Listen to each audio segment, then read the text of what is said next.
So again, welcome everyone. This webinar is part of the ChemiNova Capacity Building Program led by ECROM. This program consists of a series of learning and practical activities, combining hybrid format webinars with in-person hands-on workshops, including those held in Palermo this past April and the upcoming capacity building session in Vienna this September. This program focuses in part on training participants in the use of ChemiNova suite of digital tools, which are currently under development, and testing for monitoring the condition of cultural heritage with a particular focus on the impacts of climate change and armed conflict.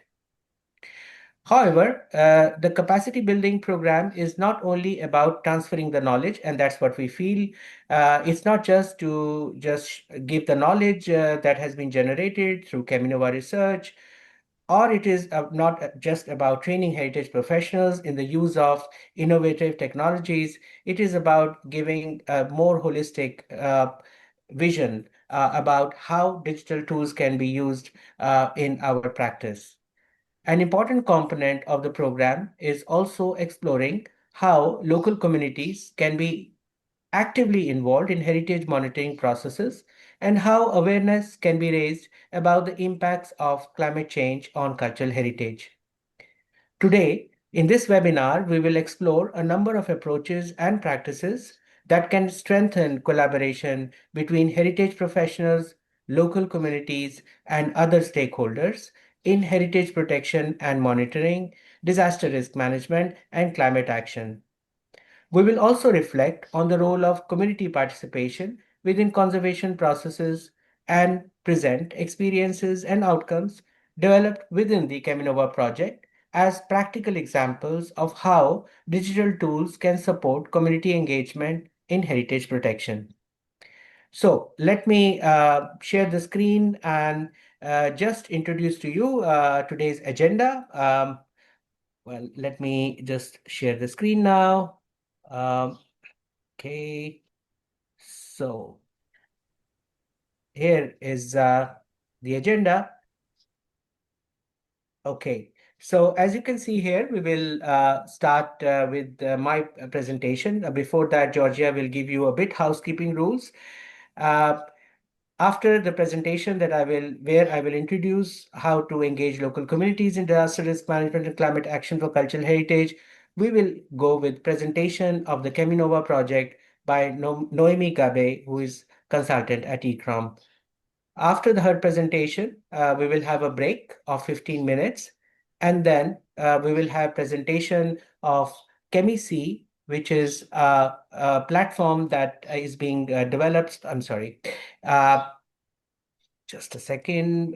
The slides just moved on. Yes, we will go with the presentation of ChemiSee, which is on the ChemiNova platform, specifically targeted for community engagement and climate change awareness. Following this presentation by Evelina Dobrazalski from Art+Com, we will have another presentation by Laura Tapini on enriching conservation, community participation in practice. So we will conclude these webinar with a Q&A session where we will take your questions and try to respond to them, or even your comments will be welcome based on all these presentations that we will have in the webinar. All right, so before I now move forward with my presentation, I will request Georgia to kindly mention the housekeeping rules. Georgia, over to you. Thank you, Rohit, and thank you everyone for joining today's webinar. As Rohit introduced, I will share with you a few rules for today's meeting. Please be aware that this meeting will be recorded and we will have time for questions and a discussion with the panelists after their presentations. If you would like to ask a question verbally, please use your button raise hand. We will call your name and we will receive a notification to invite you to speak. Once you accept the invitation, you will be able to unmute yourself and ask for the question. If you prefer not to be recorded, your voice not to be recorded, we can also accept your questions and pass them to the panels. through the Q&A options that you find at the bottom of your screens. Thank you, and I hope you enjoyed today's webinar. Rohit, Thank you very the much. floor back to you. Yeah, thank you, Georgia. Thank you so much. Well, before I present, very quickly, a little introduction to our speakers today. I mean, I'll just make a very brief explanation of their profile, their biography. Noemi Gabe is a conservation architect and cultural heritage consultant whose primary practice focuses on the conservation and restoration of historic buildings and archaeological sites.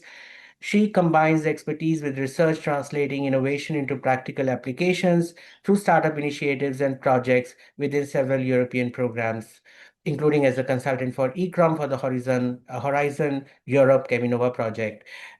She has also collaborated with major cultural institutions such as Colosseum Archaeological Park, Maxi Museum, Casa San Angelo, or Hadrian Villa, as it is called in Tivoli.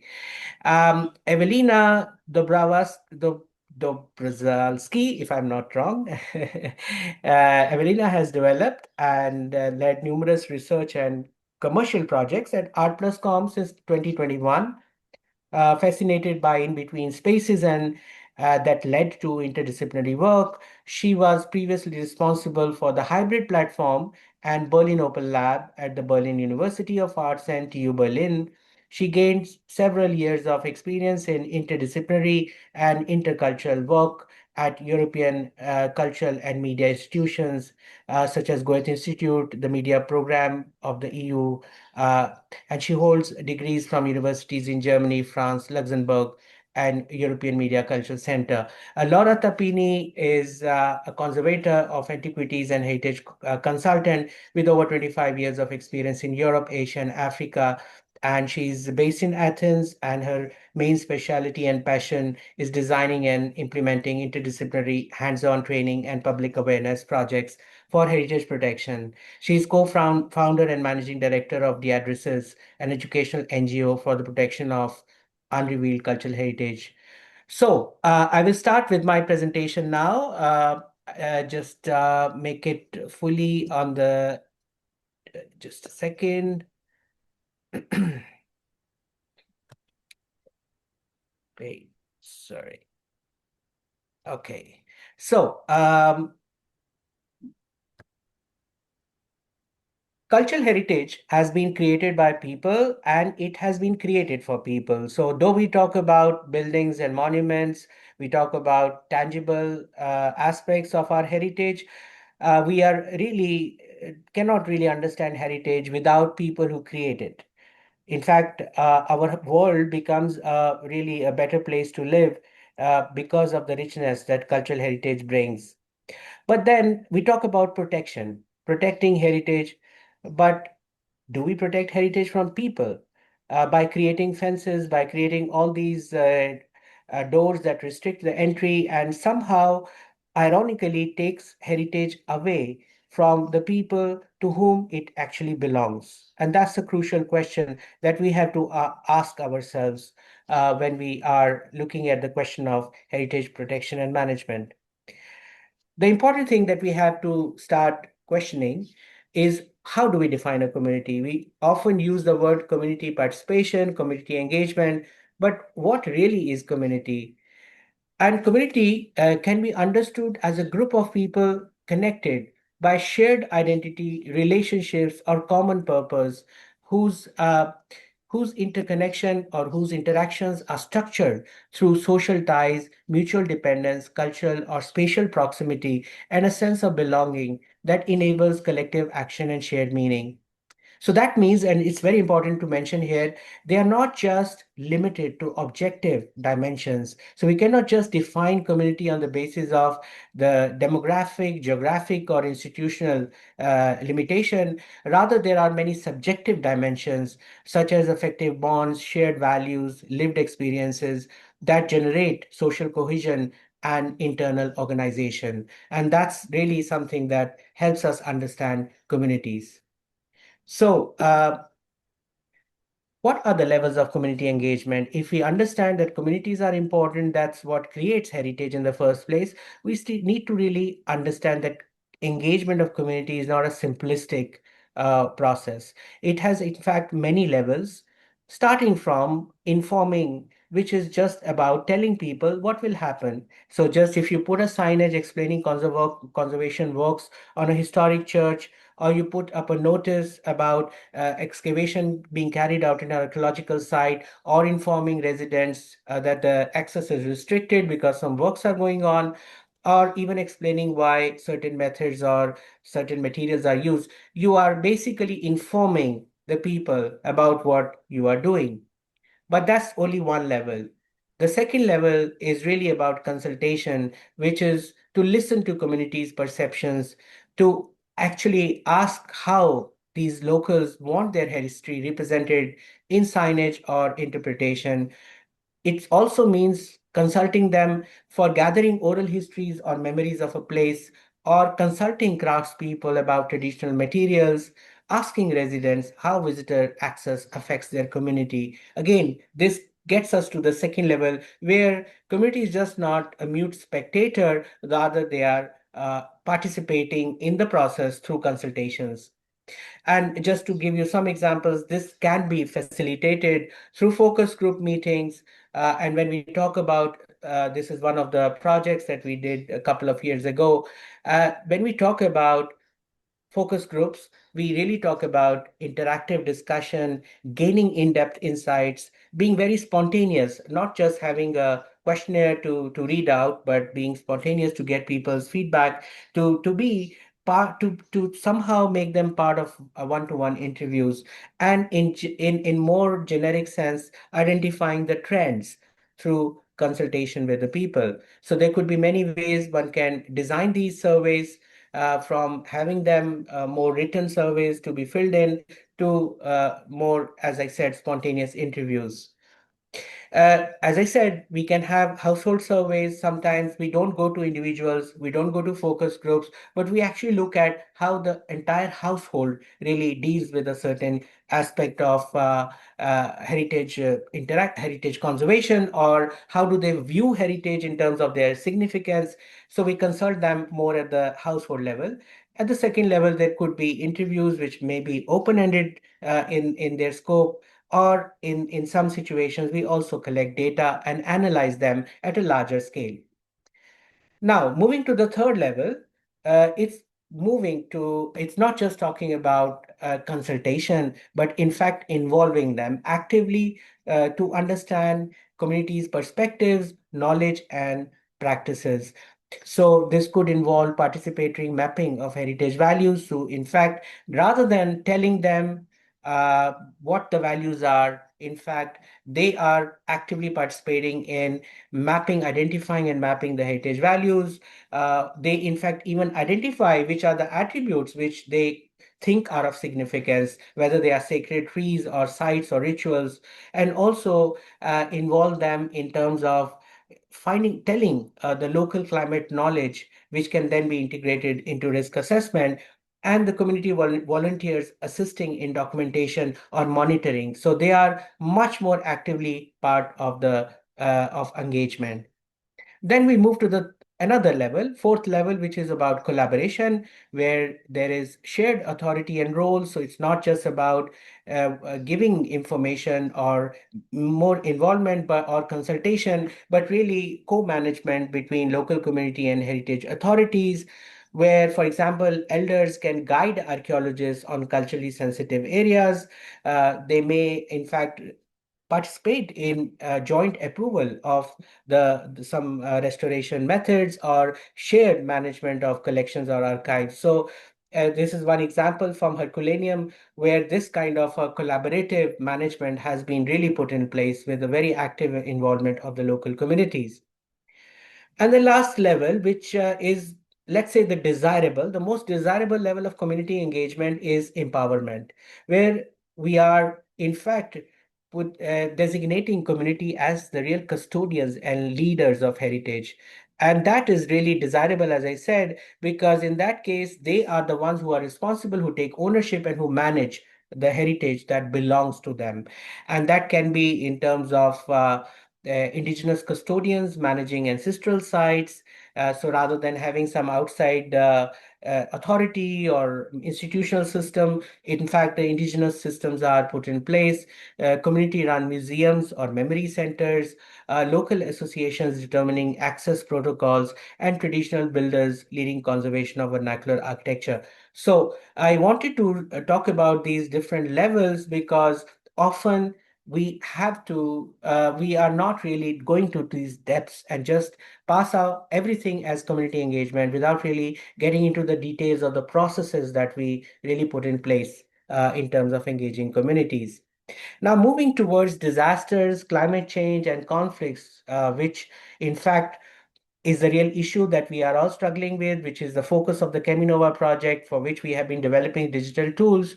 I just wanted to mention that cultural heritage is increasingly at risks from disasters, whether natural, and these natural hazards, such as floods, are increasingly higher in intensity and frequency because of climate change. So we have to be much more active in terms of really managing these disasters for protection of our cultural heritage. So just to give you one important element here, as in case of Valencia floods, community was really very much involved in the cleaning operations, in the in the aftermath of these huge floods. They really played a very important role. The same has been always the issue because in some situations the community somehow doesn't feel that they are being engaged in the conservation or disaster risk reduction process. For example, in this case, this is in India, there are archaeological areas here within the forest. These forested areas are lived in by the local tribal people, and sometimes there is a conflict between their needs, which are more survival needs in terms of using the wood or other needs, while the needs of the heritage somehow run contradictory to their own survival needs because they may create fire that can damage these important rock paintings. Then these are the issues that we have to be mindful of. How do we really address these conflicts, which are often seen between people's needs and rights, environmental concerns, and the needs of archaeological heritage? Another example I wanted to show is, yes, the candles are create big hazard for fire in churches, but then how do you engage people in managing this fire risk? If you ask them not to really burn candles, of course, you are going against their beliefs and their thinking, and you cannot sometimes even convince them to use electric candles because they think that lighting the candle itself is a very important ritual that they have to perform. In that case, what would be the way in which these kind of different perception, the needs of heritage from disaster risk reduction, and the needs of the communities and their practices can be addressed? So conservation of cultural heritage, especially for disaster risk management, would require reconciling conflicts and engaging multiple stakeholders. This would mean that disaster risk management and climate action needs to be participatory, communicative, and inclusive.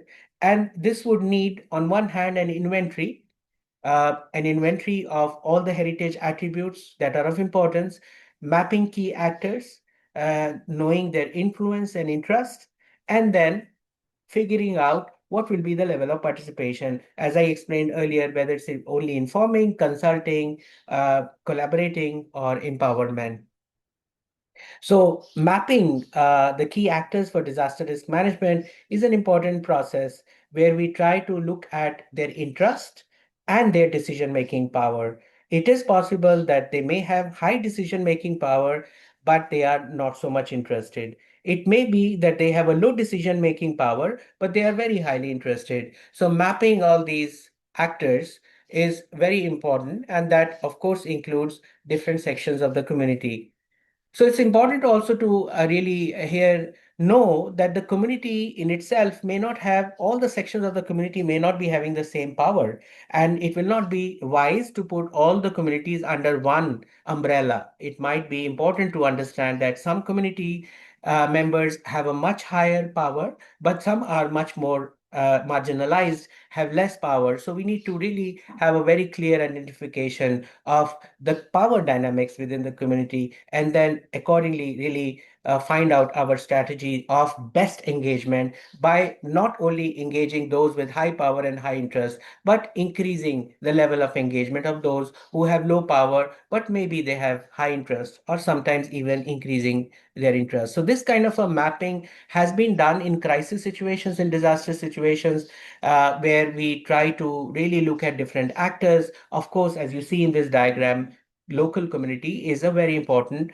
actor, and we need to know what is the connection of the local community with all the other stakeholders and all the other actors, because some of those relationships might be very strong while some might be very weak and need to be strengthened. And then on the other hand, there might be some actors having very low influence while some may have a much higher influence. So this kind of analysis, this is one of the exercises that was done in Ukraine after the conflict, the earlier one in 2014. He's the museum director, and he really made this very good analysis of different actors. And here you can see the local community has to be positioned in relation to all the other actors in terms of the connections, the power dynamics, and the influences. Okay, so this is how we can map them all. But then we need to also somewhere look at the social structure that we have to use. And here I'm giving just an example from Iran and Oman. Actually, this is from Oman, which is a Aflaj irrigation system. And here you can see that there is actually a community management system for really dealing with these water systems. And we have to really use this local system rather than bringing in some outside system. You can see this is very well developed, but it is based very much on the local community organization, their own way of managing disasters and water in this case. I will give another example. This is from Georgetown in Malaysia. And here again, a very interesting system of community-based disaster risk management is through very strong engagement of the community through their capacity building, through fire preparedness and response training, through also, and I'm giving another example of involving the communities in terms of assessing the damages after the earthquake in Japan. So here, not only the professionals, but even the local community members who were maybe architects but not specialized were trained to be able to contribute towards damage assessment. And important point here is how do we share the information? How do we, and here you can see there is a brochure for the house owners because they have a lot of information that needs to be brought in, and we need to really find out how that information can be shared um, in case of disaster risk management efforts. Again, moving to the same case of Japan, I wanted to very quickly move towards showing how, in this case, in Sanaizaka district in Kyoto, in Japan, where there is a huge issue of narrow streets and wooden heritage, very difficult in terms of saving heritage or the access of fire officers on the fire trucks when a fire takes place. There's a very interesting system where the community has been trained and systems have been actually developed so that there is not just reliability on government response in a disaster situation, and people can in fact put out fires as soon as they break out. So this kind of local community oriented system for fighting the fire in case of a disaster is something that is very important because it may take a while for the outside agencies, fire or other response agencies to come in. So this is the project that was done. I just want to quickly show you how in this case there was a citizens plan to protect cultural heritage with the surrounding regions. Uh, uh, and to actually do a workshop with the communities, which is called Disaster Imagination Workshop, where, as you will see here, they actually participate in identifying where are the gaps, where are the bottlenecks if a disaster happens, how can they themselves identify what the challenges are, and can engage with the response agencies to work out the solutions that they can then own and be part of rather than just relying on outsiders. So this is just an example to show how they have been working with the citizens to develop these disaster verification or disaster risk management plans. So this is just another example to show that you can engage citizens effectively, but not later. They should be part of the development of the plan itself, rather than reactive participation, which may not then get their ownership. It also shows like how it's important to have the opinions of the residents being addressed, in terms of knowing what are the countermeasures, what are the how can they really use different systems that are available in case there is a crisis, because often local residents know more about the local opportunities and local constraints as well. So I just quickly move here. This is just to make to just show that there are ways in which opinions of the residents of the place can be very effectively used in disaster prevention. This is the one of the projects that was done in Kyoto, and you can see here a lot of fire prevention systems are put in place. But if you look on the left side, there are hydrants for citizens. So these are the hydrants that can be used by the people before outside help can come. So this is the first stage. Before the fire officer or fire engines come from outside, you have the community participating. And then the second stage where the firemen come in. And then, of course, the third stage when you have to really control the spread of the fire. So you can see like the citizens' engagement is really a part of the longer process in different steps. Also, engagement of the communities in the fire drills is really an important part of disaster risk management. So it's not just about those who are responsible for response officially, but it's also the local residents, the local shop owners who are also trained in this these drills. So in this case, you can see another example of easy to use fire hydrant systems for the citizens. Again, trying to make sure that your disaster prevention systems are not only to be used by experts, but they are also easy to be used. And you actually design them in a way that they can be easily used by the local residents. So there's a lot of research and development that has taken place in Japan, which talks about how these equipments can be designed from the point of view of easy usability by the citizens. In Shirakawa-go village in Japan, I mean, I'm giving lots of examples from Japan because that's where I've been working for several years. And here you can see Shirakawa-go village in Kyoto, sorry, in Japan. You have a very interesting water hydrant system, which is again to be used by the local community. They are trained, they are the ones who manage them, they are the ones who really monitor them or maintain them.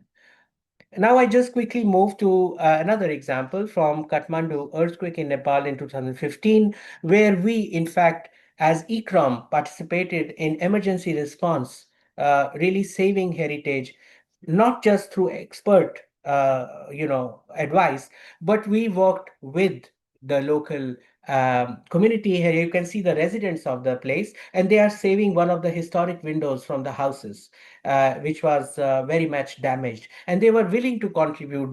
They had lost their house, but they really wanted to save some of the remnants of their historic windows.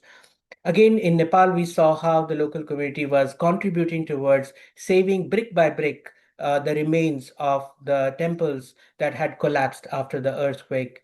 Again, in Georgetown, that I showed you an example earlier, there was a very clear engagement, which was a collaborative effort between the civic defense agencies and the local community. And as I mentioned earlier, they had again developed fire extinguishers. They actually gifted fire extinguishers to the local community, trained them how to use them, and then this became a very local ground-based movement to have fire extinguisher and to be able to use them to save their neighborhood. Also designing posters where again there's a lot of advocacy, but you can see how you can do some very creative ways in which communities are engaged in the disaster risk reduction. So the key questions by which I would like to end this presentation, which I hope can also lead towards other presenters giving some insights. First of all, how can digital tools enhance the scale and efficiency of citizen engagement in disaster risk reduction and climate action? We have digital tools at our disposal, but important thing for us to see is how can they actually enhance the way citizens can be engaged. The other question we have is how can digital tools promote cooperation between experts and citizens? Because neither experts can work on their own, neither citizens can work on their own. They need to work together. And that has been, in fact, one of the very basic premises of ChemiNova project, that it enhances cooperation between the experts and citizens through the tools that we are developing. The third one is how can digital tools support collection of damaged data from the field following disasters and conflicts? There is a lot of data that is collected, but then it's always a challenge to connect between what you collect in the field and how that data is really analyzed and then used in far off location. So how can we have this connection established well, and how can digital tools actually support this data collection and also data analysis? Last but not the least, how can digital tools support better risk communication for citizens? Because if we have to protect our heritage from disasters, we have to raise the awareness among the community so that they are better motivated to protect heritage in disaster situations. And digital tools can play a very important role, as you will also see through some of the tools that we have been developing as part of our ChemiNova project. So I'll conclude my presentation by saying that there are opportunities of digital tools. Absolutely, there are so many opportunities, but there are also risks associated with them. And it's very important that we start to look at both opportunities and risks that are associated with the use of digital tools for community engagement in disaster risk reduction and climate action. Thank you so much. I will now invite my colleague Noemi to moderate the rest of the session so we can continue with the rest of our presentations. I have already made introduction in the beginning of all the speakers, so probably Noemi, you can straight away get to these presenters and get them to speak. But first presenter is you yourself, so Noemi, it's over to you. Thank you. Thank you very much, Lloyd, and for this really interesting lecture. I think it was a lot, and I hope that we can go also in use ChemiNova as a case studies also for to illustrate and try to address in part some of the questions you raised at the end of your lecture. So now I will share my screen and start with my presentation. Okay, so now you should see my screen. And moving also, do you see the slides correctly? Okay. Now we see. Okay. Perfect. So we can start. In this presentation, I will briefly introduce the ChemiNova project and the approach adopted for the development of the different digital tools within the ChemiNova suite. Most part of these tools are technical applications designed for cultural heritage experts and professionals. But as you understood today, in particular, also in the next presentation, we will focus mainly on one specific tool of the ChemiNova suite that is dedicated to the engagement of local communities in the monitoring process. So, in a nutshell, ChemiNova is an Horizon Europe funded project to support the conservation and monitoring of both movable and immovable cultural heritage, with, as Reid said before me, a focus on climate change and armed conflicts. We are now in the development and iterative testing phase of the project. And these innovative solutions that we are testing in real world and case scenarios aimed at supporting heritage specialists while also engaging local communities in the process. So the project aims to deliver at the end of the project in January 27 a suite of free and open source digital tools using cutting edge technologies that you can see in this video. We are working with augmented reality, with virtual reality, also artificial intelligence and 3D scanning, as well as non-invasive remote sensing and imaging techniques for damage assessments. So as you can imagine, there is many experts and researchers behind all this work. We are an interdisciplinary consortium that bring together various institutions such as universities, research centers, private companies, or NGOs.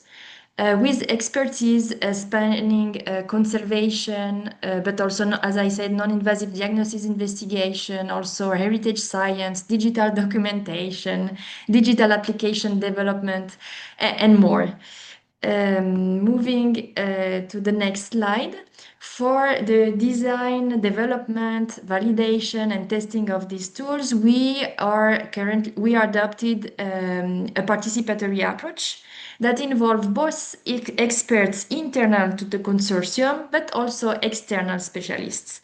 And once the initial prototypes had been developed at the beginning of the project, through a collaboration between conservation experts and technology developers within the consortium, we organized then focus groups with external professionals from around the world. And this allowed us to ensure that the new tools addressed the actual needs of professionals working in the field, and also that they were aligned with current practices, but in different contexts, because even if it's a European project, how objective is to disseminate the tools broadly.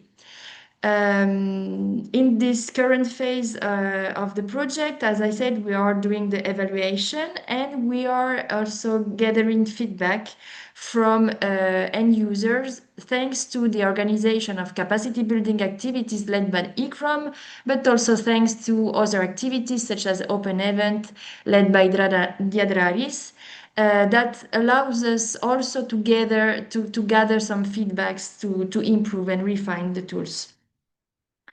In particular, for the testing of ChemiSee, because it's the topic of this webinar, the target audience is different from the other tools, so it's targeted to local communities. And as I said, for this reason, the open events were really represented really an opportunity to engage them directly and to test this tool in a participatory way. To develop the different digital application, we selected a range of case studies serving as pilots in collaboration with different cultural institutions, partners of the consortium. So this pilot allow the project to test and validate the tools in real-world conditions before scaling them more broadly after the end of the project.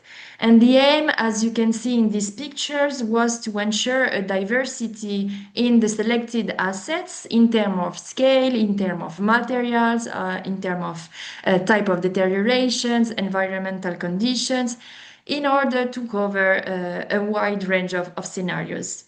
And starting from these pilot case studies at a local level, the objective is to develop tools that can be applied to other contexts and to other assets.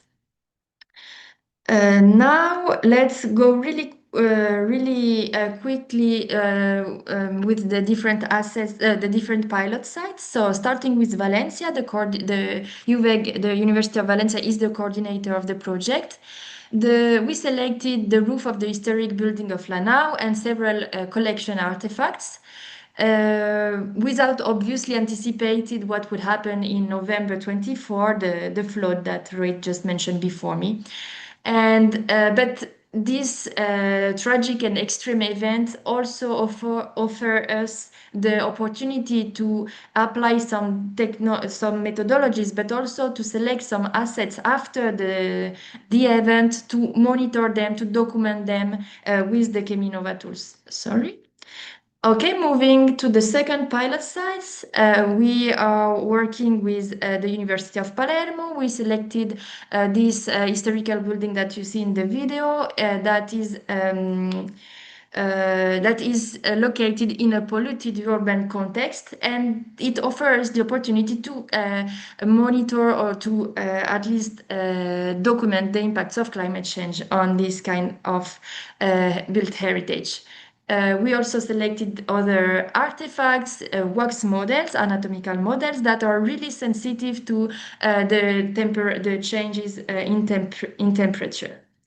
Moving to Vienna, we are working with the Schönbrunn Palace in Vienna, a UNESCO World Heritage Sites, selecting sculptures, painting, outdoors sculptures, and different artifacts. And finally, in the pilot carried out in Kiev at Santa Sofia Cathedral, we tested, here you see some images of how remote testing due to the obvious armed conflict situation and context. And we tested remotely our ChemiSensing platform that you will see in the next slides allow for synchronous collaboration both on-site in that case the Ukraine conservator team, and remotely in that case the University of Valencia team, conservator team. I will now give you a really brief overview of the platforms that constitute the ChemiNova suite, just to give you a background and an overview before introducing in more detail ChemiSee. Evelina will do it after me, after the break. So each tool of the suite is based on different technologies and require the use of various devices, but the idea is that they are interoperable. They all work together within a workflow, supporting the end user throughout the different stages of heritage monitoring. So speaking of workflow, so first of all, we have the main entry point of the ChemiNova database, which is ChemiPortal. It contains all the case studies created by us first of all, but then in the future by the users and institutions that and this tool act as an umbrella for the other tools. Then, as you see in the first row, in the documentation or knowing in the documentation and knowledge phase, we have various tools that support professionals. For example, for the creation of 3D modeling, in that case 3D multimodal models, we have ChemiModel. For on-site inspection using augmented reality, we have ChemInspection. And based on all this collected information in the knowledge phase, for the analysis phase, professionals are also supported by ChemiAnalysis. And ChemiAI offer also some insight during this damage assessment phase. We will see them in the next slides. After that, based on all the data collected and analyzed, we can assess the conservation conditions of the assets, and finally make decisions and plan actions. For example, we can plan conservation interventions if needed, and repeat also, we can decide also to repeat the condition assessment process in a long-term monitoring, because we are dealing not only with condition assessment, but in long-term monitoring. The idea is to approach this methodology in a collaborative way. And we also have a specific tool for that, ChemiSensing, for as you saw before in the Kiev testing, for both on-site and remote team collaboration.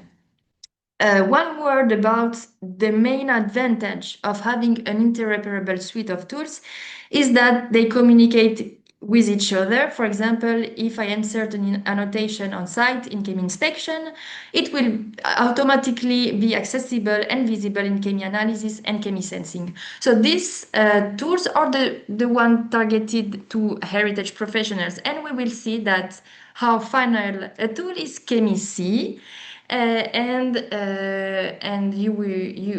that target a different audience, no? So now one slide for each tool. As you probably now understood, ChemiPortal is a desktop application that serves as the central access point for the cultural heritage assets stored in the database. So it will be released at the end of the project, including the case studies I just presented you before, Valencia, Schönbrunn Palace, and so on. And the idea is to be further implemented and developed by the specialists worldwide, not only in Europe. Chemi model at the core of the ChemiNova approach is the creation of 3D models of heritage assets, incorporating multiple layers of informations, because Chemi model enables the creation of, we call them enriched 3D models, by integrating data from various non-invasive remote sensors and imaging techniques, along with also specialist annotations into one single model. ChemInspection is an application also designed for damage assessment and condition reporting, but is intended for on-site inspection using augmented reality with the use of tablets. ChemiAnalysis is a desktop application that allows the inspection and annotation of high-resolution 3D models for damage assessment and condition reporting. ChemiAI enables the automatic identification and classification of different types of damage using state-of-the-art artificial intelligence techniques. ChemiSee, now you understood that is dedicated to the collaboration, and here you see some pictures of different internal testing sessions we had throughout the project. So you see that we are using different devices such as tablets, desktop, VR. So it's the more like advanced and also experimental tool that we have in our suite. And finally, ChemiSee. I will let the floor to Evelyn after me, but just in a nutshell, is a web-based platform designed to engage communities and raise awareness of the impacts of climate change and cultural heritage through a narrative and creative approach. So now I conclude my presentation, and we have, before moving to the rest of the webinar, we will have a short break because I know that it's a lot of information in one time. So I will say that, let's see, it's local time in Rome, it's 3:20. So if it's fine, we can meet in 15 minutes, local time 3:35. So see you in a few minutes.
Evelina, if you want, you can share your screen because in a few minutes we will restart. Sure, directly. Okay.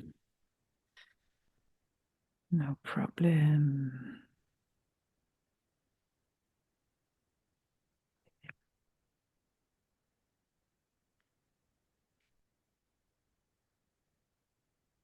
Do you see my presentation? Yes, perfectly. Ah, Just 1 minute and we can start. Sure.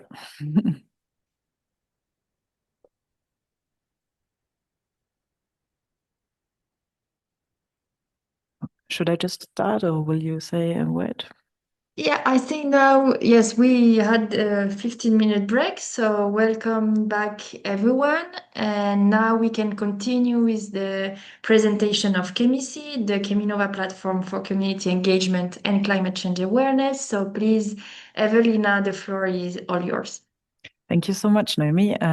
Yes, so I'm Ewelina Dobralski. I'm a research coordinator at Artcom. And in the next 25 minutes or so, I would like to present you the tool ChemiSee that we developed within the framework of the ChemiNova project in the last 2 years, basically. So yeah, let's jump in. But before I introduce you the tool, I would like to say a couple of words to the background, to who we are within this framework, because we work a lot with universities and scientific organizations. We are a company, we're a design company based in Berlin with more or less 50 people working here. What we do is we use new media to design and to develop rooms and to create new rooms. We do it by in installations. We create objects, spaces, and this analog and digital. Our goal is to create environments that would be otherwise impossible. So that's our tools, and that's a little bit how we do it. So we work in 3 different areas. We work in the area of art, communication, and research. And here within this project, we are in this research sector of our work. So I work, as I said, with more or less 50 different people. My colleagues are mostly from the design and the technology part, so it's always linked to technology. And they are really from very different areas of technology or in different areas in general. So some people are more into IT development, others are focusing on machine learning. Then we have the designers. Some are really into 3D designs, others are more into spatial design, interaction design, and so on. So it's a very diverse group, or very a group of many different people working on this, and that's how we created ChemiSee. Just a little insight into what we do. So in communication projects, we work for the industry and the cultural scene. We do work with very different medias. We use touch interfaces. We use, as you can see here on the left, we use on the bottom left, you can see an augmented reality application where we augment things. So actually, this is a part of our everyday work. Then we have research projects like ChemiNova is also one. So we try to discover on one side new technologies, as you can see here, new ways, for example, for VR glasses. How can you make a pipeline and use it in a good way? Then we work with robots on the right down corner, or on the corner on the right, on the top, you can see Google Earth that we did, or Google the $1 Million Code, which is a thing that we a series about a project that was later on named Google Earth. So yeah, what we also have is art projects, which are rather the poetic way of looking on room spaces and how technologies can create new meanings somewhere where maybe in the first place there is not much. For example, in an airport or something, every airport is the same, and then you can see on the lower part here this spirals. Suddenly you discover something that gives a little bit poetic to the space and holds you and gives you a little bit of inspiration maybe. So what we have learned in all these years, Artcom was founded in 88, so 38 years, is that actually visitors remember 10% of what they have read. And then they remember 20% of what they have heard. They remember 50% of what they have seen, but they remember 90% of what they did, which means for us that actually our goal is really to activate the visitor so that the message behind it comes through and the people really understand what we want to give them. And we try this also in ChemiSee. In a way that is maybe a little bit less sophisticated because we don't use big technologies, robots, or other tools, but we use our mobile devices, just the one that everybody has. So for ChemiSee,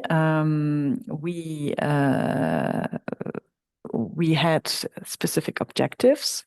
And it was our objectives were to create a connection to the location, to raise awareness of the threats, to create a sense of self-efficacy, that to create a meaning or a feeling that the people that are visiting a cultural heritage site can really help preserve and change something. And also to include the perspective of the visitor, so that it's not only like a rain shower where everything is just dropping down, but you can really bring something into the work and bring some opinions and new perspectives, personal perspectives into the thing. What were our requirements? So it was supposed to be suitable for different monuments. As Noemi have said before, we have different sites, pilot sites that we use. We are in Kiev, we are in Vienna, we are in Valencia, in Palermo. And so it's very, all those sites are very different.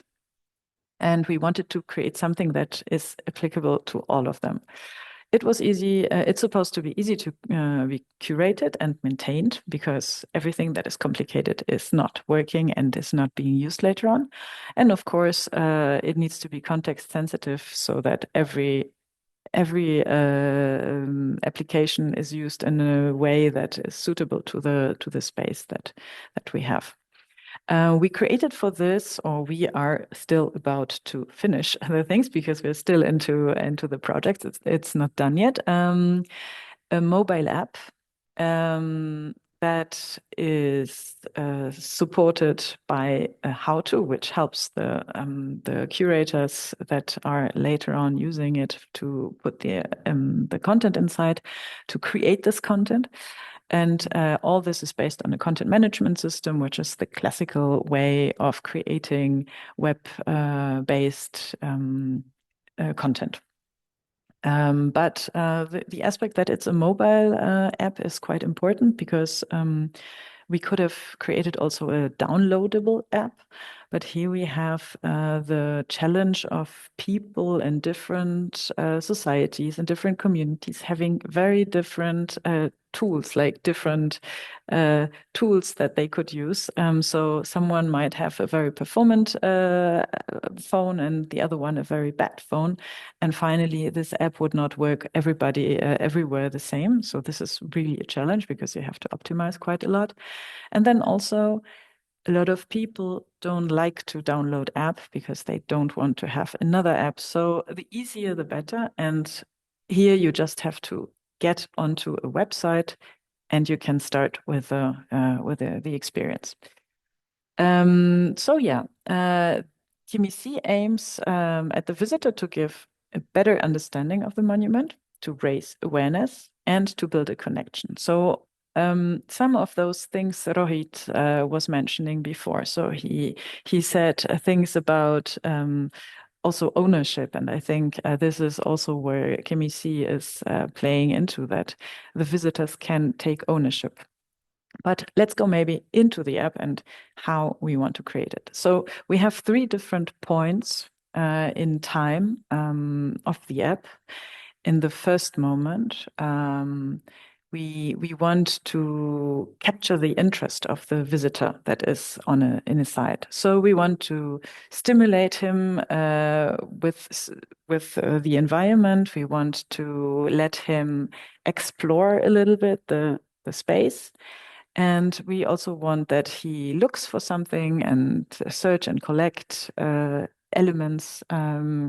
But this is the first part. Then we have the awareness part. So we not only want to make people look on the monument, but we also want them to understand the relevance of the place they're in. So not every monument is really considered as relevant as it actually is, because maybe it does not have so many funds, or it's in an area where every 500 meter is a very important part. I think of Rome. I think of Greece, where you can find like in every little town you can find a very important and an interesting aspect. So not everything is really cared of like a UNESCO building. Also, those little monuments could be helped in such a way through such an app. And then not only there's this awareness, there's also we want to identify, uncover, and we want to focus the look of the visitor on details and on connections, so that in the end he understands and he has a better ownership of the place. And then at the end of the experience, we want that the visitor leaves something on site. We want him to be active.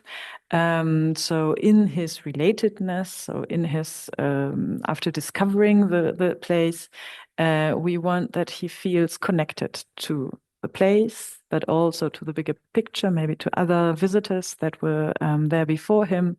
And we like a little community maybe that is created via a simple web app.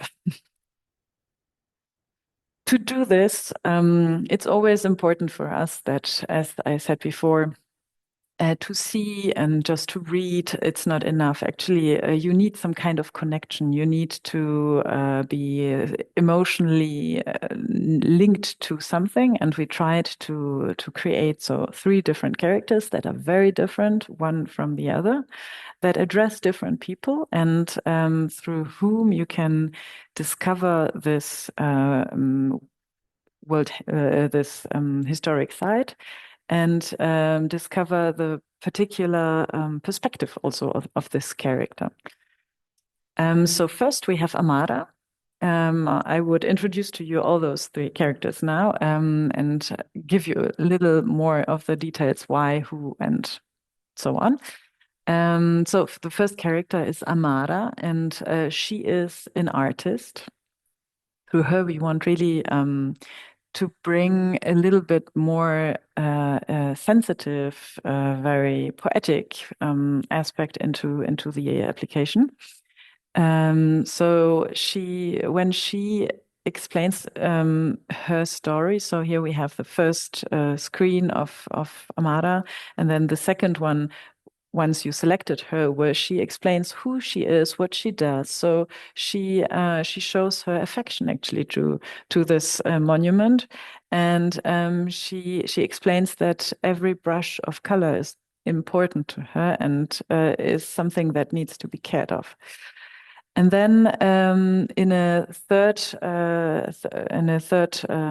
moment, you have the possibility to be active, and she asks the visitor to frame the perspective that this visitor has on the monument. In this case, the visitor is supposed to make a picture of an ornament. So we were thinking quite a lot, what kind of elements are the people supposed to be collecting in the monuments. And we were, so I brought this little Miro board actually, where you can see that we had also the idea of looking for a reflection, a circle, a specific color, unique texture, an element that tells a story. So all kind of different things where finally you can find all those elements, and that could be interesting actually. I just lost the screen, so I'm a little bit lost without anybody in front of me, but I try to be still together alone. So yeah, this is Amara. After having to take a picture and bringing in something from the person itself, there's the possibility to upload the collection. So the thing of community moment that I talked about is here, and so you upload the picture, and it's becoming part of a big collage where other people were already including elements, and your pictures are coming also into this this element. So this is a little bit the first character, which is supposed to be more poetic, as I said, more fine, looking for beautiful structures, beautiful things, as artists are, showing new perspectives on things that you have not seen maybe. Then you have also the possibility to scroll through all the pictures that others did and discover new perspectives of others and really look into what happened before. So yeah, and on the right you have the last screen of this experience with Amara. So a little message saying that now what this was the documented pictures live among all others, so a part of this big picture, and a little thank you for helping this place to be seen not just as stone but as meaning. In this case, the text maybe does not reflect because it was in Palermo in the botanical garden. That was our use case, so maybe the stone is not really the plant. But yeah. In general, the texts of all these elements are changeable, so it can be adapted to each place. And we, of course, try to find the best way to make it the easiest possible. Then we have a second character, which is the janitor. The janitor is someone who is much older, as you can see. It's someone who is much more simple in the way of looking at the monuments. So Matteo is the janitor, and he keeps the monument alive through quiet, everyday care. So in his explanatory screen in the second part of the experience with him, he explains what he does, why things are important, and he gives also a little bit of his background, what happened with this building and how all these things influence today. And then you can make also again this exploration in this historical site, and he gives you tasks to take pictures of things that have interest to him. So, for example, signs of wear or damage. Or what we had here also in my report is like a crack, something crooked, something that has been patched. So all that kind of things where you can see that someone is caring for it, and if nobody is caring, then the things are not continuing being in a good shape.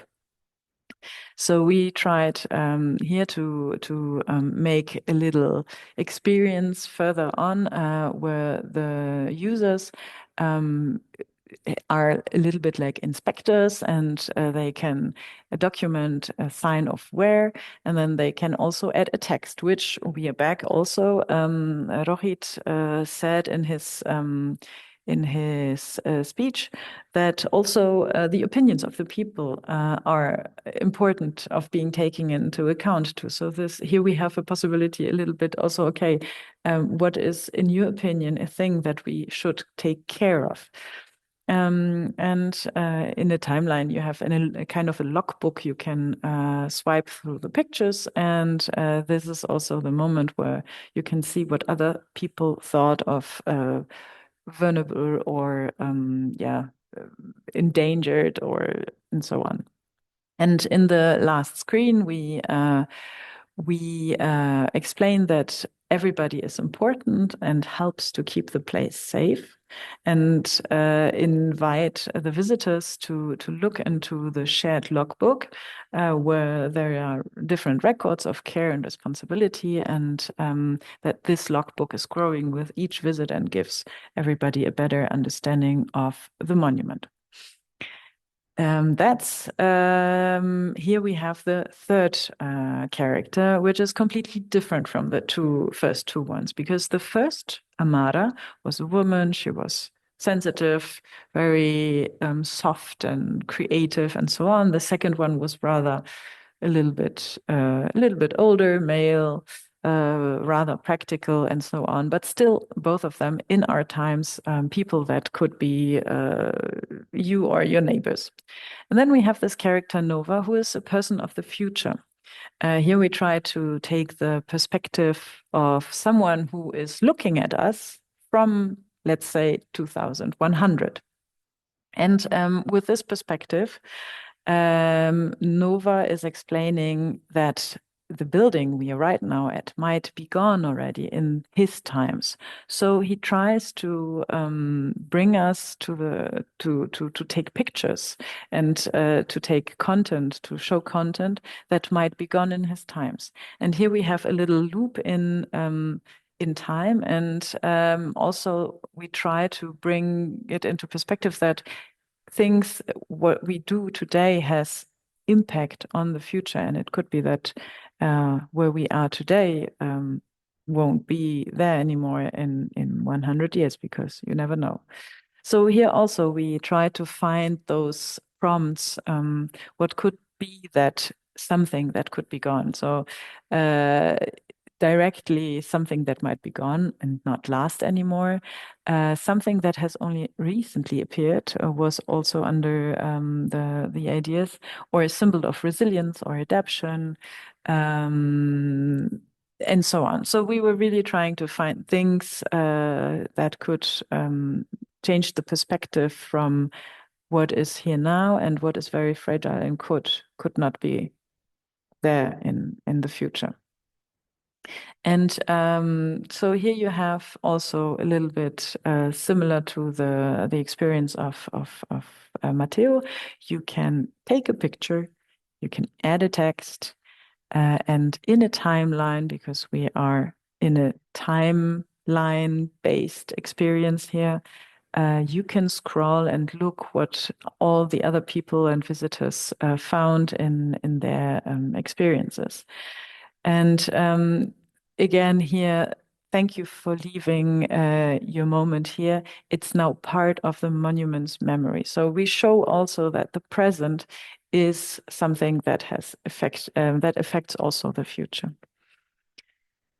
Yeah, and then what we discovered was actually quite nice, because most of the time people just look into the apps, and when there is an app in museums or public places, most people just look into their phones. Here, that's the first screen, so everybody just started the experience, but then people literally discovered the places. They looked around, they looked for those signs, and tried to find a good to take a good picture, to bring something from them, and to discover something in this building, which changed really the perspective. So that was a very nice moment for us.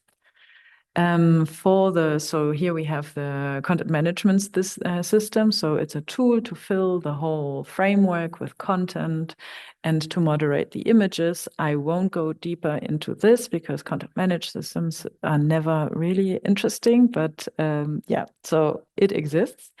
And then the third part of the ChemiSee environment is the how-to. So here we tried to bring, to explain a little bit all those different perspectives of the characters and give hints and a guideline really for the people. So we created really character-specific guidelines for the text because we thought it's really important to have the three very different perspectives in here. And so, for example, for Amara, the artist, in the guideline, we really focus that it's about meaning, it's about interpretation, it's about emotional connection. It's about to emphasize how the damage affects the beauty or the symbolism or expressive qualities of the monument. So it's really the aesthetic side of this area. We encourage to use metaphors and analogies and to make it rather gloomy, I would say.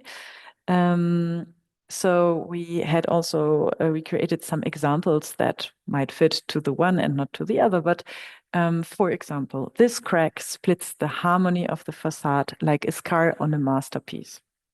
That's drama. But this is how people also remember later on the experience. They think, okay, it's a scar. So actually, there's emotion, there's pain. I don't know. Maybe this way people just think differently of things. Or the weathering slowly erases pattern that tell the story of centuries. So here we have this timeline. We can see that actually something is not only affecting now, but it's also giving the future people other perspectives. Or another prompt, even stones that look solid carry fragile secrets beneath their surface. So we have here this secret word, which is a little bit intriguing, and you think, okay, what are those secrets? And you want to learn more. So it's a little bit of a cliffhanger that we use, really emotional way of transporting messages so that the user is really intrigued and stays hooked. For the janitor, we were focusing on the practicality. He is someone who takes care. It's maintenance. It's very technical, actually. So it's all those things that are important for stability, to upkeep the monument, and to make it clear why attention and action are needed. All those things were very relevant. As I said before, the language is completely different from the other two. It's straightforward. It's very concrete. So it's actually also a way to get into contact with someone who is not into arts and culture, but it's just doing things and working and not so much of illiterate, and understands very well how buildings are built, but is not into this poetic aspect. Here we have prompts like still prompts that help to put everything into perspective, like a clean drain keeps the walls dry. It's the small routines that protect the monument every day. Or wiping away moss might look simple, but it keeps the stone from crumbling.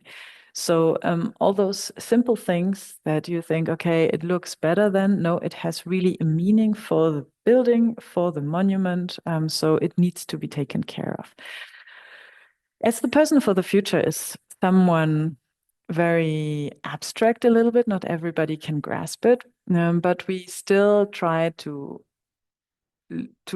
give the content to a temporal perspective. So we want to show the consequences over time. We want to describe how the damage might develop in the future. And the highlight of the monument, highlight of the fragility across generations. So it's really, for us in this character, it's the possibility to show how we can, in fact, have influence for the future, and how we can take responsibility today, of course.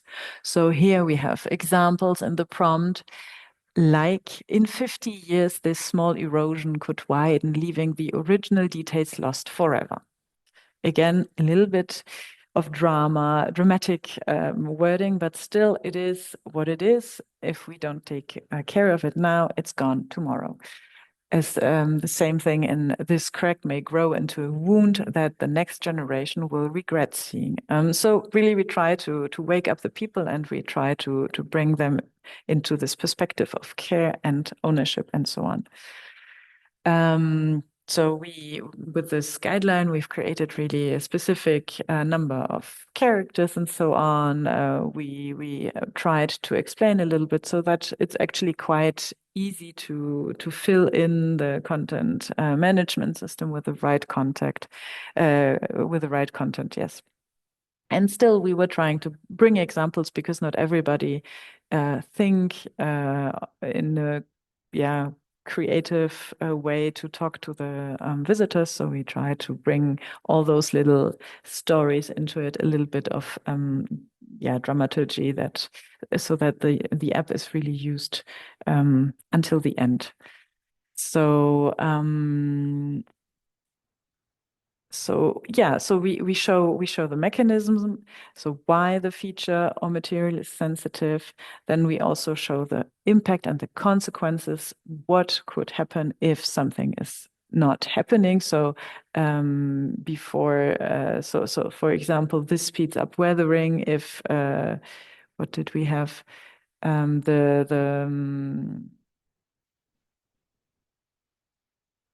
What do we have here? Yeah, so it's actually like we are taking the mechanism, then we take in the impact and the consequences of it, so that the visitor really understands that he is having an impact, and also what he sees is not something without any meaning, but really has a consequence later on. So we asked ourselves, what do you want the visitors to discover, you as curators? What do you want them to be aware of? And what is actually the real story about what's the big idea behind it? So I think each time when a conservator will use this app, he needs to answer these questions. If you want to try out the app, it's available, even though it's not available for your area, but you can at least look into this into the functioning. And for the discussion, I think it would be interesting to see to get to know your opinion about the additional value that you see in ChemiSee. It would be interesting to know if you can communicate different aspects with ChemiSee than you have maybe not in other regular communication activities.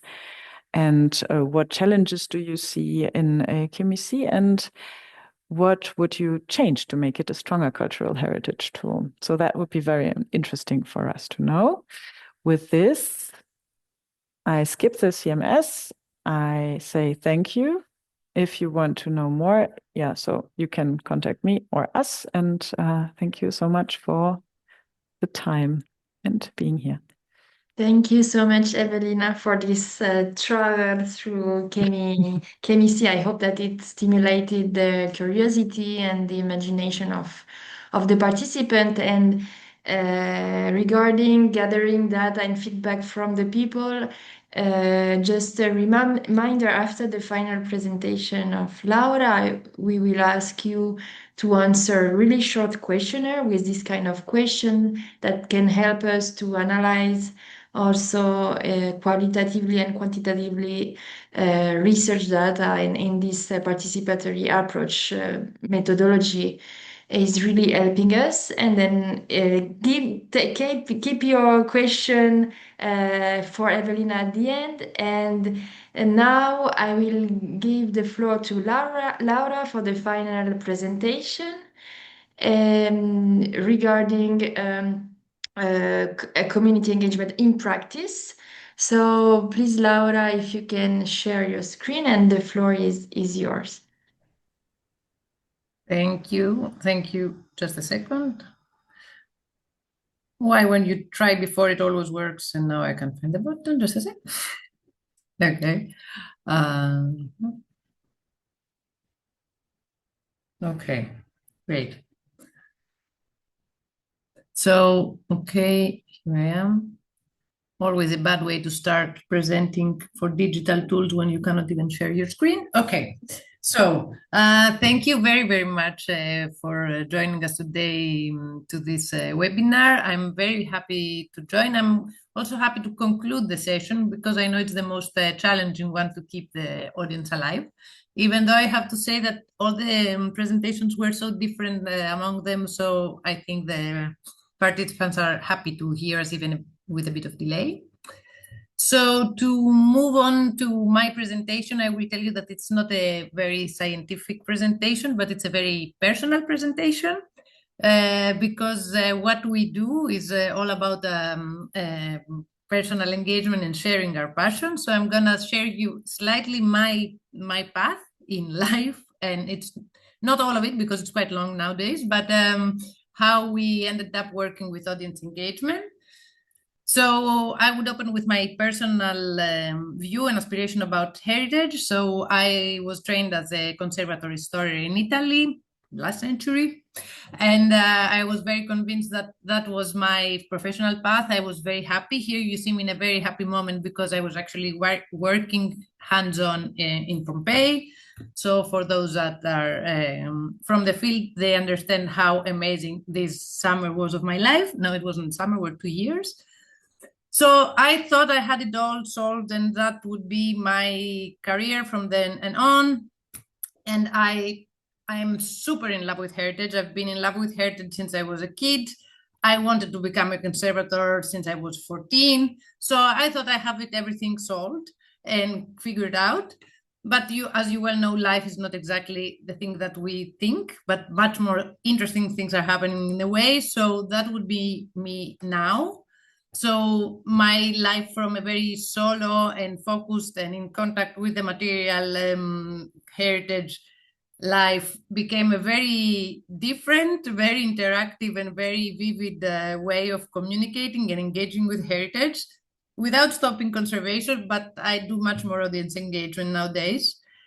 And I will share a couple of projects that we did, but to understand how I moved from this left image to this right image, which I deeply love and I'm grateful for this life path, I need to make like a small stop as we are in an ECROM seminar and say that I have like my ECROM's magic touch moment.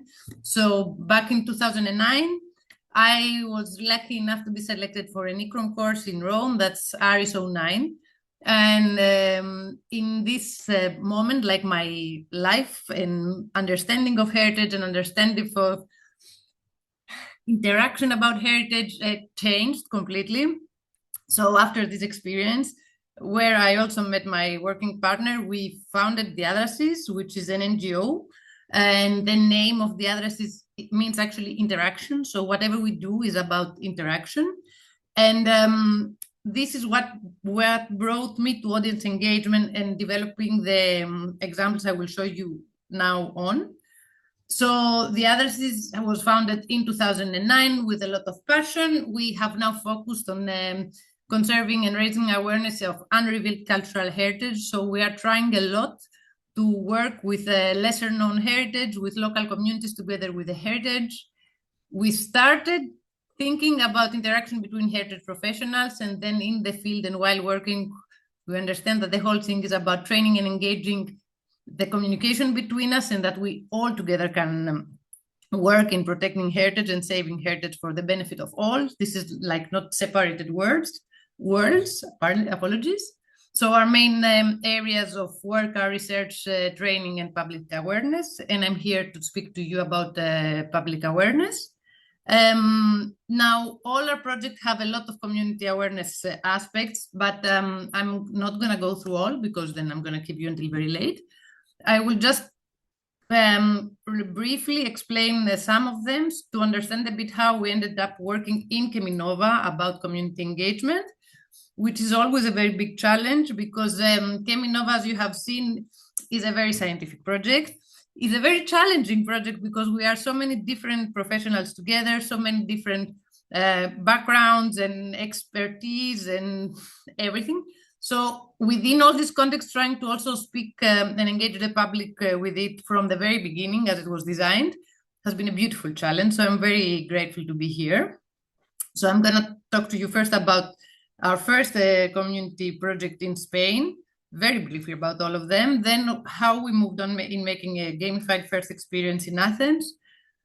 And awareness and digital engagement experience in the Dodecanis. These are islands in the far end of Greece. And finally, the defenders of the monuments, or heritage, or Symbadisme. We have many names, like if we are criminals, about the project that is very related to ChemiNova. So I really need to stop and refer to Martos. Martos was our first, was our second project workshop about restoration and urban regeneration. It's far away nowadays, it's 2012. We had this vision of training people on the field. So this was a 6 weeks long workshop. We had international participants, we had international speakers, and our idea was that we would do hands-on conservation on the fountain, and at the same time we would propose an urban regeneration about it. And it was a wonderful challenge. But as you can all know and understand, this cannot happen. I mean, an entire project cannot happen in 6 weeks. The hands-on was 6 weeks, so people could do things, but we had to perform a lot of research before. And in this research, we faced the first-time challenge, and that's why I'm always stopping in this project, because so in Spain, for me, it was very weird. They have this very strange habit of moving monuments. So you don't always find the same monument where it is. It's like moving, I don't know, a picture from your wall. And this very fountain you see here has been moved 3 times since the establishment of the fountain. And in the meantime, it stayed many, many years in storage. And a lot of documentation has been lost. And as you all well know, to perform informed conservation, you have to do an accurate historical research and to find the missing puzzles, what's there, what's original, what happened. And there we got this idea to try to engage the elder citizens and get their memories. So for us back then, that was very innovative. Now it's much more common. And we did make an open call while we were doing the field research about, it was a win-win situation, because Martos is like a kind of a small city in Andalusia. And the fact that an entire workshop was organized there and we have people from Australia, Greece, wherever, it was already very, oh, what's happening here? And we kind of used the moment to make even more noise. So we used the local press and everything, and we said, if you do have pictures, because this was like a landmark of the city, if you have pictures, I don't know, from your graduation, from your marriage, from whatever, from the fountain, please share them with us. And we will try to figure out what exactly happened to the fountain. And this worked perfectly well. We had a lot of pictures. We even integrated in the training module of the program. And the participants were trying to find out what happened. And while we were doing this, the whole idea developed that we would do like a photo exhibition to thank them, making the timeline of the monument from the pictures of the people. And it was a huge success. We had, you can see here, people actually sharing the memory of the picture and getting engaged with the project. And at the same time, you see on the left also, there was like a voting. They could vote about the future uses of the area around it. So I always stop in this project, because this project was like electroshock for us. Like, okay, it's very important what we do between us, because the idea was, yeah, conservators learn from archaeologists from architects, etc. But what we learn and where we win more is when you actually work from the beginning with the local community. So this switched also all our direction, and we have integrated this approach in many of our projects until reaching the point that some of our projects are only this. So some years later, we were back in Athens while we were still elaborating this idea. And we got this very simple idea to organize a game around the city, like a treasure hunt. The title is Sidiriti, which makes sense only for whoever speaks Greek, but CD, it's the way of saying conservation, and the T at the end means what. So what are you conserving? So the whole idea of the game was that you would have to solve riddles, go around Athens, and on the monuments, you would find actual conservators, and you would solve another riddle, and you would find out about the work of conservation. So you could observe things about preventive conservation, actual conservation. So it was a way of taking our profession a little bit from behind the scenes, taking it out to the public.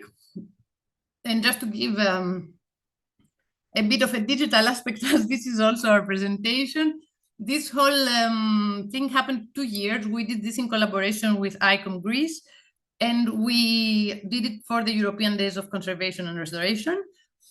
The first year we did a very typical, I mean, I'm an old girl guide, so it was like with papers, solve the riddle, find the map, go in the next station. And then a magic thing happened. Someone got very interested in the project, and they put us in a big, it wasn't a project, it was a game. I mean, it was a very nice day. So we got a big advertisement on a newspaper, and that this thing happened. So I got a call the next day from a professor from the university that they are of West Attica. They are developing digital content. So they are this kind of very digital guys. And they said, hello, I've read about what you're doing.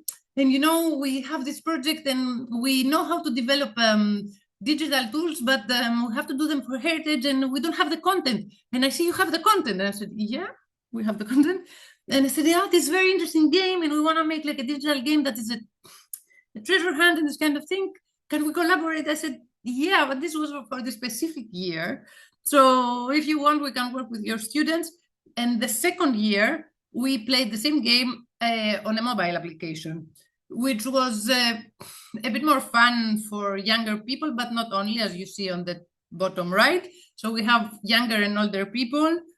Much more people are now very handy with the smartphones. And this multiplied the effect. So it was a very positive aspect of our game. Now, another interesting thing, though, that happened after that, because technology is so fast and so much evolving, is that when we tried to move on the next one, and after that was COVID, so we stopped a bit. And then I contacted the professor again and said, we want to try to develop a game.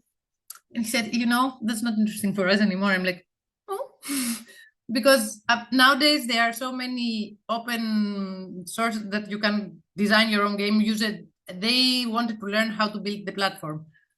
Well, he told me, you have option A, option B, option 3, so you can take one of those games. We don't design this anymore. So I think that was also for us an interesting change. We did another game using one of the commercial labs. Limits, and there are good things and bad things, but I found this for my personal journey an interesting thing, that we started from physical, then we went to digital, we felt very cool, and then we said, okay, let's build up on that, and then it was already old story. So after that, I would like to very shortly talk to you about Vochalaki. Vochalaki was a fantastic project because it was on a topic I really love. It was designed for the effort of modern monuments of the Dodecanese. And Vochalaki, what's the name? Are the pebble floors. Yes, the pebble mosaic floors.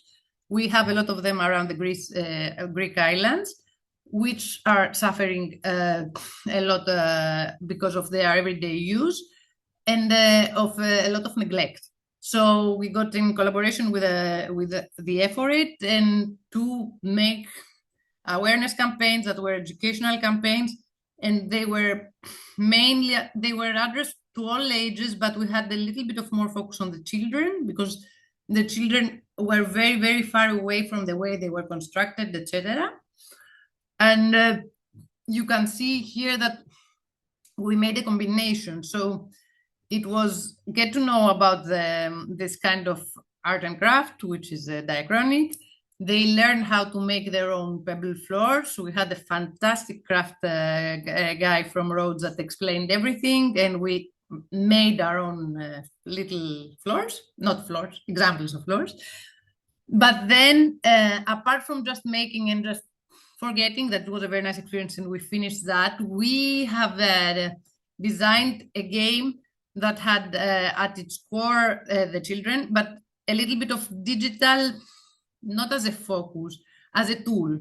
So as younger generation are very, very keen on technology, and whenever you give them the, first of all, they're very handy, and then they get a little bit more, they feel that you don't speak of something very far away. So what we did was again a game that they were learning about the whole, about the art and the history and the techniques and everything. But then they were moving step by step, and they were becoming the contemporary marketers and advertisement companies, and they had to make like little promo videos to raise awareness about this art. So you can see a bit on the bottom down, it's the moment they are photo shooting about their own storytelling. And I found this also an interesting project because it connected physical and digital experience. It also connected a lot of generations because among the challenges in the game, they had to take interviews from older generations. How did they experience this kind of heritage, if they had memories about construction. So I think this whole thing was also a very enriching experience. And I'm very keen to repeat it in other kind of areas too. And with that, I will finish on the past projects, but I really need to stop on this multi-titled Simbadisme Defenders of Monuments and Heritages project, which was our first longer research and awareness projects. The other ones I presented to you were smaller. So this was designed from the beginning as a research and awareness project. And it was focused on climate change and the effect on monuments and how people can actively participate in the protection of monuments from climate threats. It has been a fantastic and very challenging project because, as you well know, most of the countries, Greece for sure, has very strict archaeological laws, thank God, which though makes public participation in protection a very complicated task.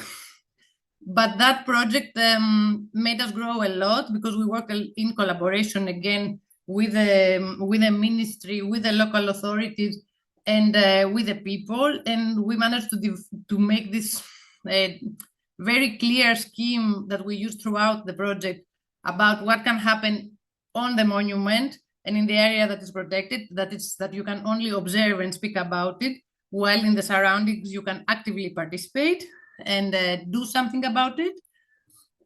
So this was a very nice procedure. I could speak about this for very long, but I wanted to give an overflow. Having a longer project gave us much bigger freedom, a lot of problems as well, but in developing different kind of projects. So we had trainings for very different kind of audiences. So we had seminars for the local associations, which was a facilitator of the whole thing, because instead of just we go in a place, we do the project, and then we go away. I mean, we were there for 2 years. That's nothing. So instead of trying to do things individually, we said, okay, let's try to motivate the local stakeholders that are already organized. This moves more people and makes the idea move faster. So we had like a small island close to Athens, Kea. We made the project there. We started from the associations. Then we did a long educational program for all the kids of the island. There are not that many, but we did many of them. And in parallel, we also did the training for heritage professionals, so people working in the ministries, in the Ministry of Culture and the various efforts, on how to make a bridge of communication, speak with the public, and engage them in their projects. And all this happened together with other awareness activities. We organized volunteer activities around volunteer activities, exhibitions, open events. So this whole thing was combining many different aspects. if I have to keep one thing from this project is that kids are a fantastic ambassador, and we use it in the next project as well. So while the first step was people were a bit skeptical, which are these crazy girls coming from Athens speaking about complicated things and climate change and monuments. And then we did the educational programs for the kids, and the kids were going home and everybody was excited about it. It's also a small society.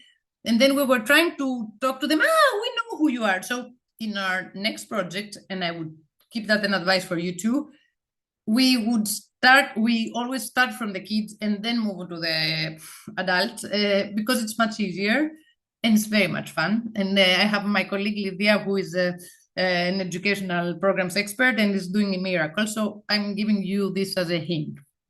So from this experience of this project, we joined the ChemiNova project because we had to bring some knowledge from this field work. It was again related to climate change.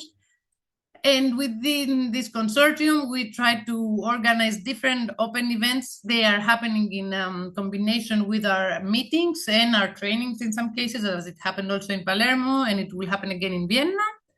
In Vienna, actually, I'm very excited because we're going to combine also the capacity building on training people on how to do more field work with the citizens. So our open events happened first in Valencia, in Lanao. We had the Palermo Orto Botanico last month, and we have 2 more coming. One is going to happen in Vienna and Schönbrunn. As I told you, it will be combined with the training of local experts. No, it's for everybody, the capacity building. And they are going to apply what they know also in delivering the open event. And then we have a final one in October, dates to be defined, in Athens. We are designing it probably to happen in Plaka district. So we have a historical part of the city, and we see how it's going to happen there. So you can see you have very different environment, very different kind of cultural heritage. But why do I have it in Greek? That's Rania put her head. So after that, in all the events, we try to keep a same strategy. Even though we tested some in the first one, something worked, some other didn't. I will tell you what. But we designed different activities to catch different kind of audiences. ChemiSee is one of those, and Evelina explained much more about that. But we also made the board game, an activity that puts people to observe, and the Heritage Angels, which is based on the defenders of the monuments. So I will go from the 4th to the 1st to conclude. So the Heritage Angels activity is like a role play. It has the theatrical play in the middle of understanding the connection of between the climate change and the risks on monuments. It's a very vivid experience, a lot of movement, a lot of playing, a lot of creativity. It's designed for kids, but also for people that want to be forever kids, like all of us, I hope, most of us. So you get your active role, you become a monument, or you become a climate threat. So this is a very expressive experience. Then we have the Citizens in Action, which is one of my favorite activities always when we do this kind of thing, because explaining to people what is decay can be a very challenging thing. And it's also very nice to see that they are very responsive about it. So we initially play like the Kim's card and understand the threats and the effects. And then we explain them what we observe, why it is important to observe the change, that they can become the eyes of the monument so they can see what's happening, because we are going every now and then, but they're passing every day. So try to learn how to look at the monument and how to love the monument by looking it. So we actually give them some basic instructions, and then they are called to map their own a part of the area that we're working on. Then we have the digitals, and that ChemiSee is one of them. And then we have also 3D scanning, that they're called to do 3D scanning, or they're doing an augmented reality experience, which I have to say, it's always catching attention. So wherever we have the stations, you see people like going like the bee to the honey, that, what's this? Then when we catch their attention, they move to the other stations too. But it's a very nice way to see that people are very attracted by it. And finally, my very beloved board game that we developed for ChemiNova. This is it's like a mystery game. You are called, it's like a board game. You are called with your team to solve clues, and while playing and understand the connections again between our actions as people, how what we do today can affect the monument the day after. It's a competitive game. It lasts a lot, and it has one backdrop that for an open event it cannot be very well integrated. So we tested it in the first one, and we will see what will happen in the final one. But because the other activities are very short time and people are much more free to move around, the board game needs to have time slots and to have fixed people in it, so it kind of interrupts the flow. So we used it in the first one, we didn't use it in the second one, and we are planning in the future probably to make it in a various format to send it around rather to integrate it to an open event, because it's very nice, but it doesn't allow the flow and the really easy interaction you need about to keep people engaged and attracted about what you're doing. It's the moment that extroverts meet the people. What we need to do more, but I think one very nice thing that happened in Lanao, in Valencia, is that we first played with all the chemi experts. So we did our testing of the stations and everything.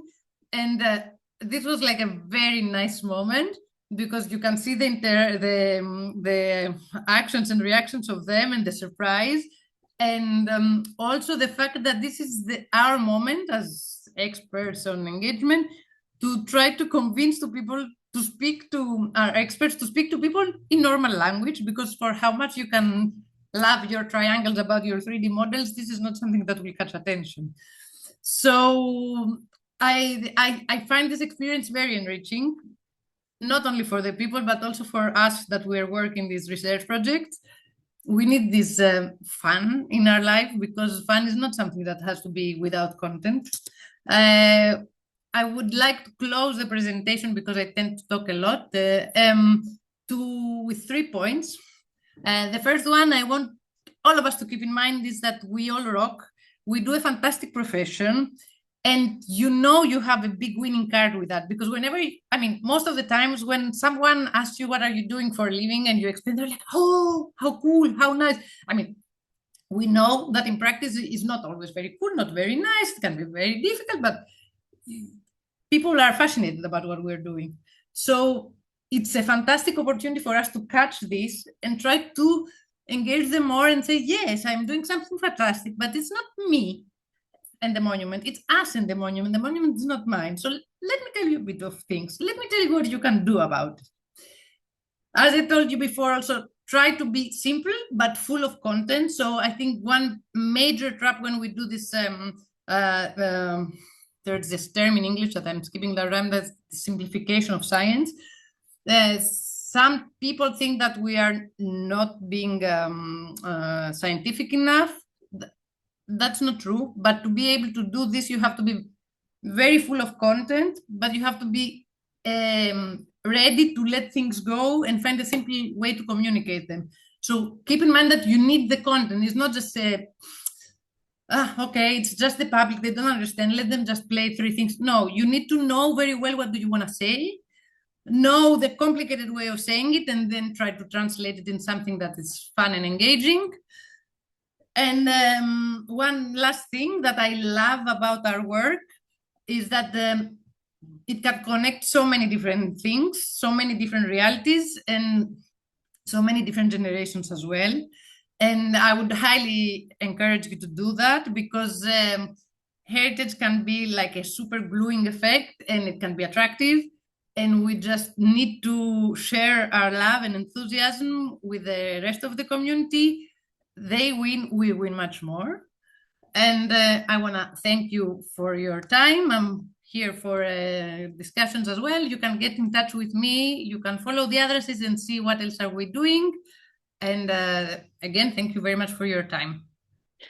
Thank you so much, Laura, for sharing your experience and also your enthusiasm and your passion. It's really clear that it's true that heritage, you cannot, I think, work in the heritage field without passion and believing in what you do. I think it's a particularity of how work.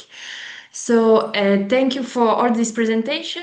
Now it's the time to also have some feedback from you, because as we many times we highlight these points, the participatory approach in this project involving external people, experts and non-experts, is really at the core of the project. And that's why during all the project we gather this data that at the end also of the project will not only at the end, throughout the process and also at the end, will be analyzed and will be also useful for I hope future research. So now I will give you 10 minutes. I will share with you a QR code. You can access with your smartphone the QR code and answer a short questionnaire that will be useful, as said, for us to understand both your context, your practice, what you need also in terms of support for developing engagement activities. How also the question that Rohit shared at the end of his presentation, how digital tools can be used, and also some question regarding ChemiSee. And after this questionnaire, we will have the open Q&A questions, and you will it will be for you the opportunity to share maybe some answers from the questionnaires that you want to share with us, or also some other question you have regarding the different lectures. So I will share the screen, and if you have any problems, just tell us. But I test the QR code and everything works well. So now it's yeah, I can I think 10 minutes is fine. So let's have this 10-minute break for us and for you work. Thank you so much.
I know the questionnaire is quite long, but in few minutes we can maybe start with the questions. But in any case, you can answer later. But just we can wait another 3-4 minutes and start with the question or any comments you want to share with us. Thank you.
Okay, so now the floor is yours, and if you have any, you can take your time to answer to the survey even later. But if you have any questions to our lecturer, you're welcome to raise your hand, as Georgia explained you at the beginning of the webinar. So, there's the chat. Okay. Okay, so regarding, we have a first question regarding having access to the registration to the webinar. So as you know, it's a European project with a lot of partners and policies. So before sharing anything with you, I will check with the coordinator to be sure that it's feasible. But I'm sure that it will be feasible. So we will contact you to share this kind of material.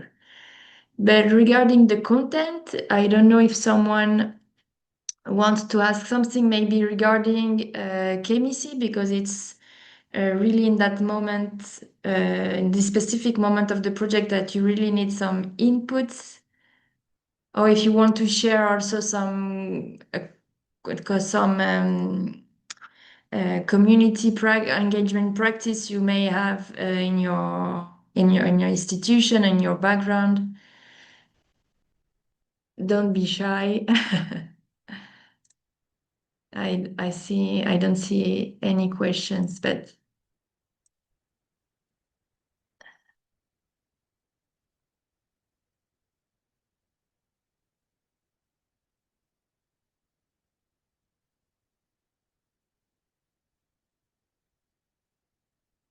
you are tired. It's understandable. Okay. So, but if you have, yes, Georgia, you wanted to say something? No. Okay. Yeah, I was just checking if there were any hand raised or any comment, Mhm. but I don't I see see any. that different participants from previous focus groups are here. So we are happy that we had the same in the summer school, that we really have participants that participate in different activities within the framework program, and it's really we are really happy having this kind of engagement in the long term. That means that you are interesting also in having, because we try to structure all our exploitation and capacity activity buildings with different perspective of point of view to try to offer you also different approaches. So thank you, Carmen, Jacopo, I see, and before I saw also other participants. Carmen, I just wanted to thank you for the insights. I was in and out of the webinar because my interest is quite poor. I really enjoyed the applications and there's of some mechanisms, especially getting younger people involved in technical assessment and production of information. Thank you.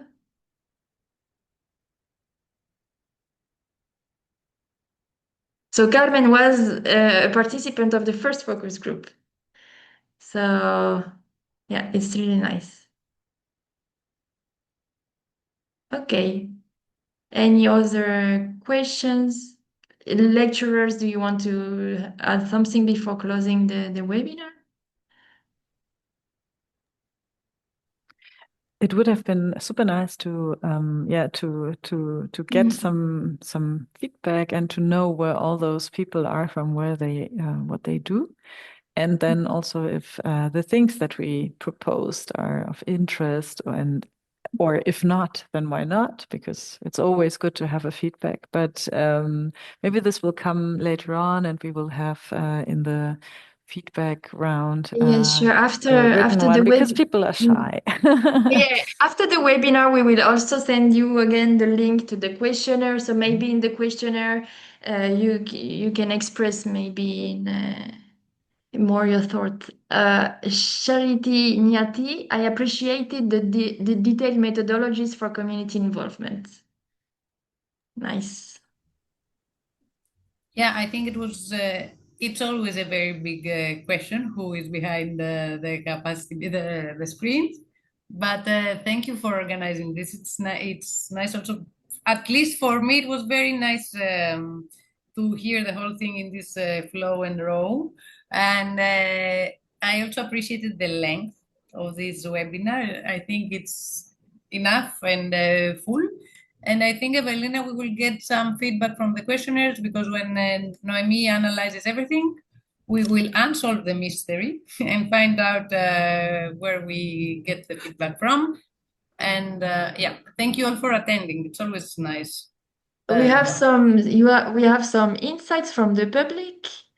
So Eliana, very interesting webinar. Thank you, everyone. Wendy, we're still busy with the questionnaire. Okay, so maybe it can be a motivation. Wendy from South Africa. Thank you, Wendy from South Africa. And Mr. Jigia's insights were really helpful. And if you have any question also for Rohit presentation, you can also he can also respond you via email. Carmen, my internet is really poor to speak. I'm in a rural area of Spain right now, and I will be staying in Europe for a bit. I hope I have the chance to attend some of the other in-person events and to be able to know and participate more. And regarding this, just to let you know that the 25th of June, the call for application for in-person capacity building activities will close. So you can participate in the in-person capacity building and open event activities in Vienna in September, the 21 and 27 of September. Or if you cannot join in person, you can attend to the online module, the online part of the Vienna event that will take place the 21 September on the morning, and the application, the registration, sorry, will open at the beginning of September. So don't worry, we have other activities that are planned. Jacopo Scappa, thank you and greetings. It's just it's a pleasure for me. Arkibi, sorry for the pronunciation. It is an interesting topic. Thank you for all presenters. And Noni, thank you for this webinar, which is indeed insightful. Would it be possible to watch it again after this time? So yeah, I will. We will follow up on this topic after the webinar. Okay. Super. Thank you for the reaction. So there were really people behind. It's always a little bit strange to present in front of the little group. So thanks and greetings. Thanks for organizing, Naomi. Okay, I think we can conclude the webinar. So thank you, Laura and Evelina and Georgia, for all the logistical supports. And as I said, you can follow us on our social